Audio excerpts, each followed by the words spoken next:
Welcome to Nazneen mini kitchen. আমাদের আজকের recipe উত্তরবঙ্গের জনপ্রিয় মাছের মাথা দিয়ে আলু ঘন্ট। গরম ভাতের সাথে মাছের এমন আলু ঘন্ট থাকলে আর কিছুই লাগবে না। তাহলে শুরু করি। প্রথমে মাছগুলো আমি হলুদ লবণ দিয়ে মাখিয়ে নিয়েছি।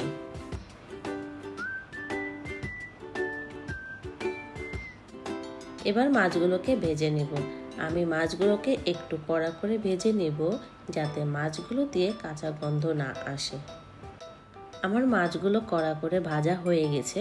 এখন আমি মাছগুলোকে তুলে নেব।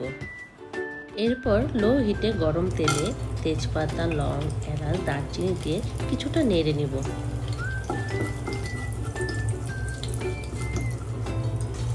তারপর আমি হাফ কাপ পেঁয়াজ কুচি দিয়ে নিচ্ছি। আমি আগে থেকেই পেঁয়াজটা কুচি করে রেখেছিলাম। পেঁয়াজটাকে 1 থেকে 2 মিনিট ভেজে নেব। তারপর আমি হাফ কাপের মতো টমেটো কুচি দিয়ে দেব।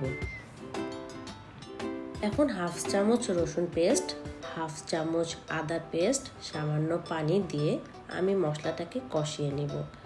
মশলাটাকে ভালোভাবে কষাতে হবে, তা না হলে মশলা দিয়ে কাঁচা কাঁচা আদা রসুনের গন্ধ বের হবে।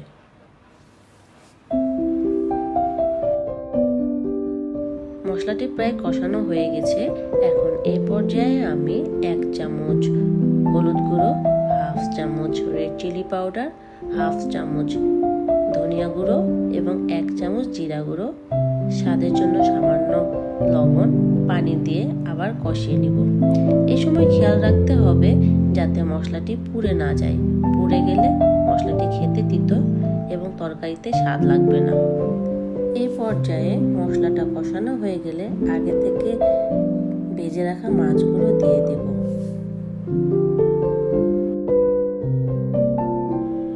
এখন আমি 2টি আলু আগে থেকে সিদ্ধ করে নিয়েছিলাম, তা দিয়ে দেব। তারপর মাছ এবং আলুকে ভালোভাবে নেড়ে দেব। এখানে আমি 3 থেকে 4টি কাঁচামরিচ দিয়ে দেব। আপনারা ঝাল কমাতে বা বাড়াতে পারেন। এখন 2 কাপ পানি দিয়ে দিব। সামান্য নেড়ে ঢাকনা দিয়ে ঢেকে দিব এবং 5 মিনিটের জন্য অপেক্ষা করব। আমার রান্নাটি প্রায় শেষের দিকে। নামানোর আগে আমি হাফ চামচ ভাজা জিরার গুঁড়া দিয়ে দিব। এতে খুব সুন্দর একটা স্মেল আসবে। ব্যাস, রেডি হয়ে গেল উত্তরবঙ্গের জনপ্রিয় রেসিপি মাছের মাথা দিয়ে আলু ঘন্ট।